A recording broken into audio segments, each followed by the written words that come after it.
Okay, what we're going to do today is I got my work cut out for me. I got an elk in here, a big 6x6 bull. Guy got it out in Colorado or someplace out west. And what we're going to do is we're going to do a few basics here.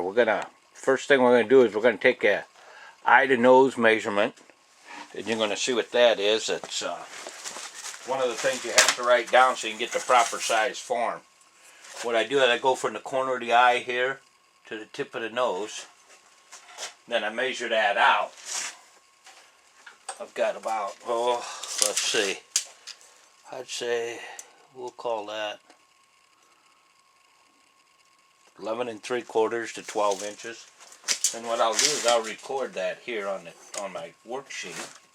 My eye to nose equals 11 3/4 to 12 inches.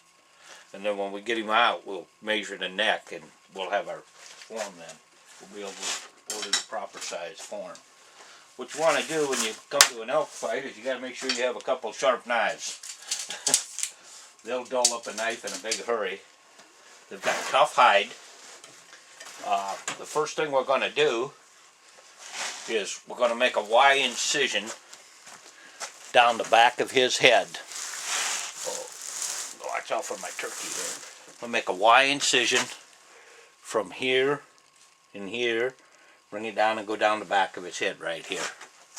So, in that way, I'll get him out of there, and then we'll start skinning this whole head down this way. And what I'll do is I just go ahead and I'll give my knife a couple licks on my steel. I put it on my sharpening wheel, but that'll set the edge a little bit here. What I do is I just get right in here, right below the antler burr, and just take and get your knife in there and just go right on down. They've got some tough hide on the back of their head and down their neck, so you really have to, it's at least a quarter of an inch thick. You can see it right here. And then when you get ready to thin that down, you want to make sure you have a fleshing wheel in that, or access to one. You can do it by hand, but it's not something a beginning taxidermist ought to attempt. You can do it, but I wouldn't attempt it. I'd stay with a deer or something like that your first attempt. But this is just to help you out and give you an idea what's going on. But anyway, what I do is I start skinning that. Now I'm going to go to the other side of the table so you can see what I'm doing. And that way I won't be in your way either. What we're doing is we're going to take this and make sure we're cut loose here. And then follow that up to the bottom of that antler burr. And what we're doing is we're just taking and breaking that loose from around that burr. You can see how that's coming loose. You can see that. And then we'll do this other side. I know it's kind of hard to see on video. I don't have somebody here running the video for me, so I got to try to get the angles myself. This is what you call low production cost. But you can see how that kind of is right around there. And sometimes you can break her loose and peel some of it off, but you get up there and you can do it. It's not a think of it as an oversized deer.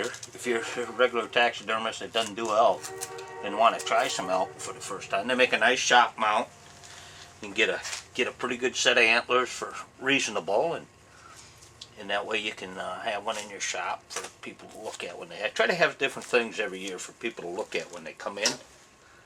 I'm going to open him up just a little more down the back.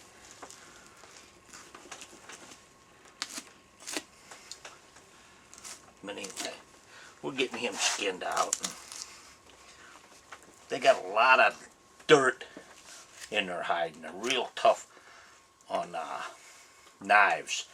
They take the edge. I think they take the edge right off of them. Kind of like a buffalo. If you've ever done a buffalo, how much dirt they have in them.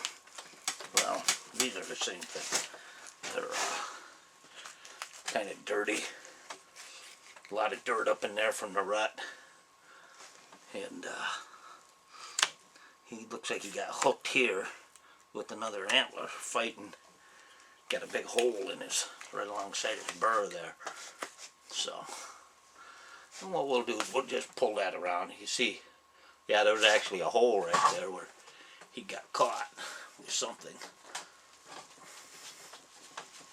And that's probably another bull elk. When I have to, these things here, when you see them fight, man, they're trying to kill each other. It's not, they're not playing. Anyway, what I do is I just keep going. Keep getting this broke loose like so. You can feel this ear cartilage down in here. It's connected right here. Cut right down through that. And that'll help break that away from the rest of the skull so you have a place to work.